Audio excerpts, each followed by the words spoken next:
Something came to me this morning and I haven't processed it yet in my heart, but I'm going to just record and see what's going to come out. I remember a long time ago I spoke with a youth group. It was a youth conference. I still remember it was a long time ago.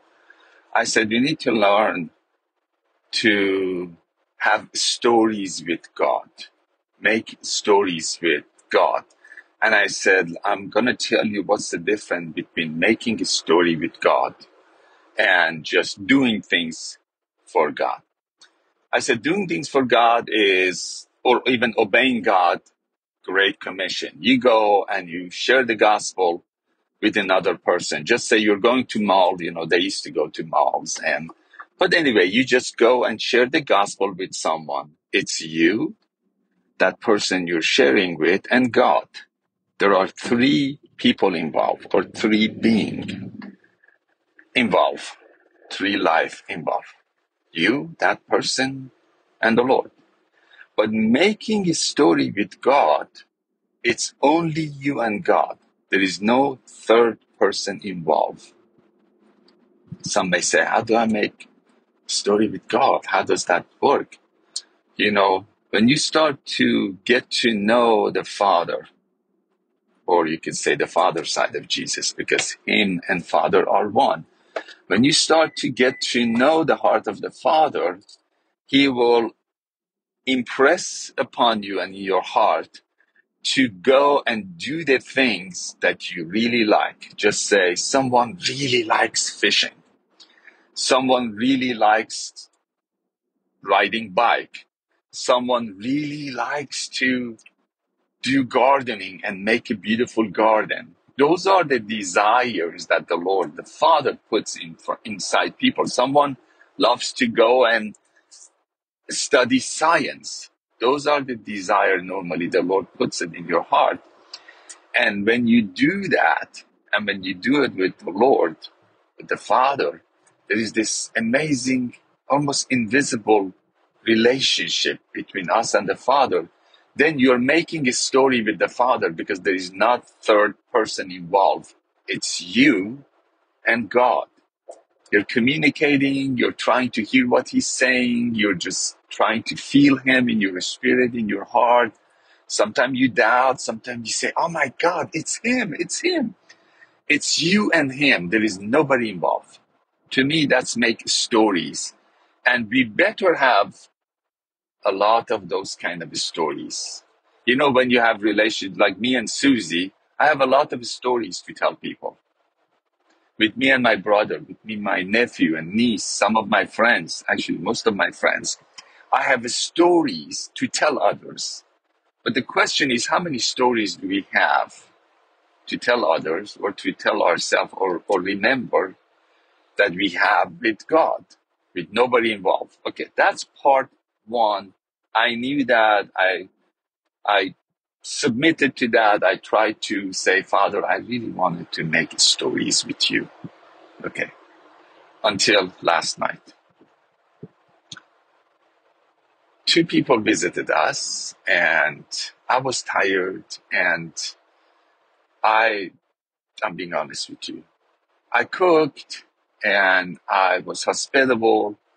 I was my Persian self. When someone comes to your house, you go extra mile, you do a lot of stuff. And anyway, when they left, I was kind of tired. And in a selfish way, I was thinking this morning, okay, what did I get last night?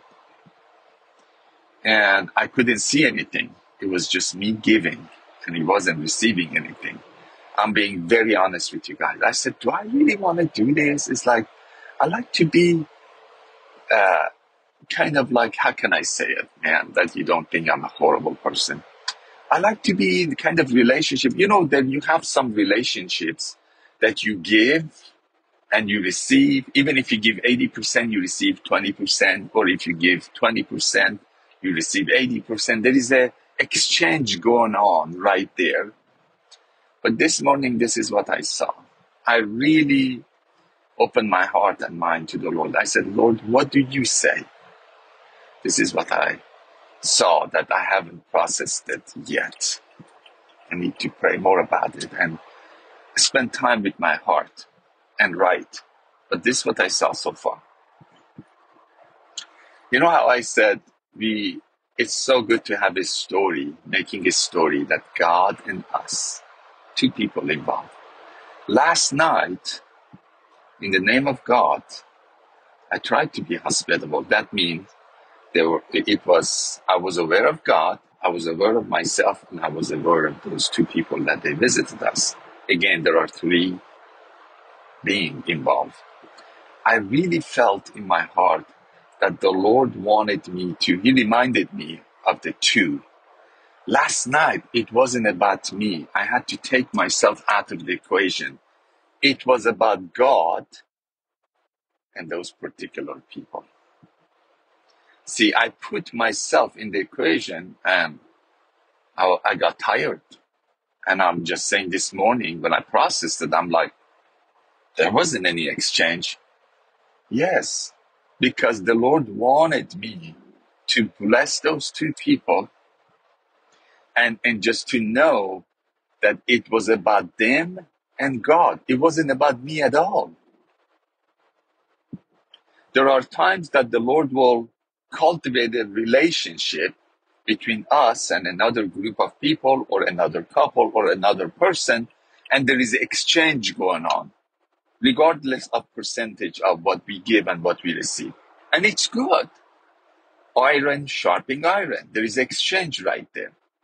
But there are times that the Lord wants us to not to think about the exchange and even not to think, oh, I am going to give to this person. Take ourselves completely out of the equation and say, if I'm serving this person, it's about them and God. I want them to know that God is blessing them. It's not about me blessing them.